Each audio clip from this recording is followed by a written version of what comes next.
discusión planteada por esa presidencia, querría pronunciarme, presidente.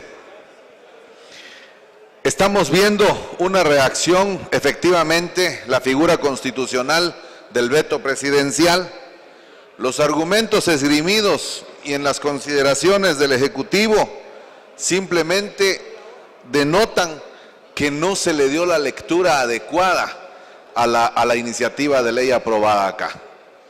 Por varias razones.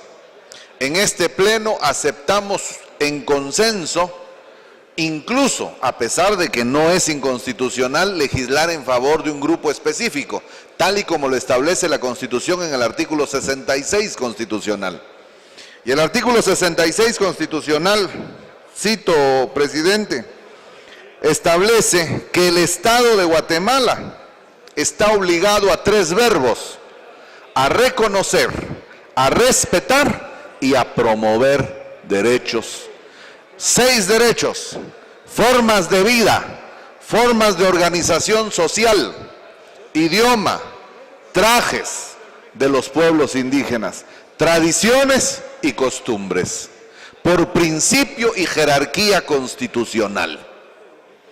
Pero si hay duda, la misma Corte de Constitucionalidad en sentencias reiteradas en el artículo 4 establece que la única vía para el pleno respeto de la dignidad humana y el cumplimiento del principio de igualdad es a través del respeto de las diferencias.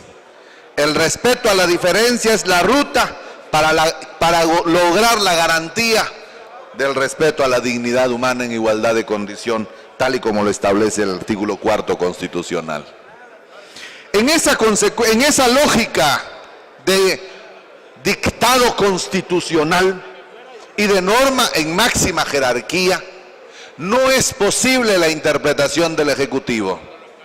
Y por supuesto que con las preocupaciones que quien me antecedió en el uso de la palabra sumamos, da tristeza que este Congreso, en los pocos decretos que hemos producido, el presidente hoy está vetando una de las únicas leyes que hemos producido en favor de los más pobres. Quiero recordarle al presidente de la República y a la ministra de Salud, ojalá este no sea un triste y lamentable berrinche, que porque en su política de salud no reconoce al sujeto de derecho, comadronas. Eso es lamentable. Hoy países del primer mundo como Suiza, Alemania, Francia, tienen toda una política de fortalecimiento al ejercicio de comadronas, porque es la mujer la que comprende las dimensiones totales del ejercicio y la práctica de salud.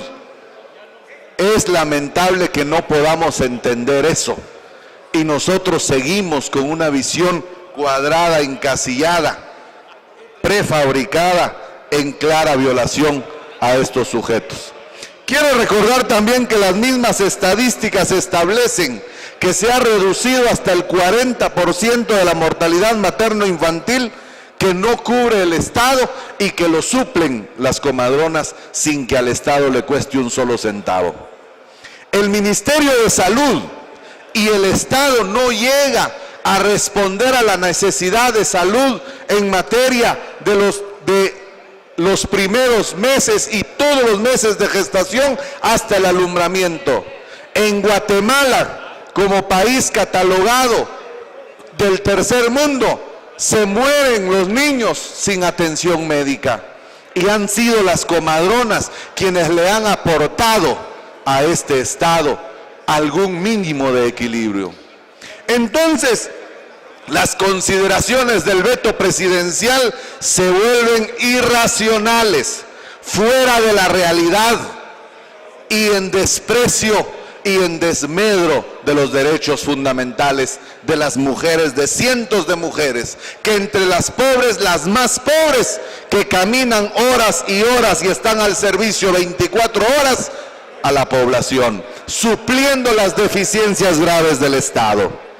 En esa consecuencia, quiero externar mi opinión y lamento profundamente y quiero señalar que ese veto es una expresión de desprecio, es una expresión de disminución de derechos, es un intento de anulación de derechos que atenta contra la identidad colectiva de las mujeres indígenas en un claro obstáculo de sus derechos. Y eso en Guatemala es delito.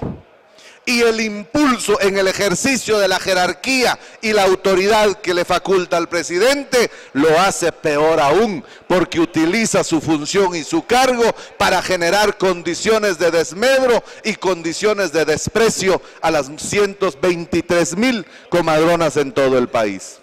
El Ministerio de Salud tiene la responsabilidad y está consignado en la iniciativa de ley. Pero aunque la argumentación constitucional está dada y clara y contundente, también debo aclarar, honorable Pleno y Presidente, que las enmiendas que se aprobaron por este Pleno no excluyen cualquier grupo étnico.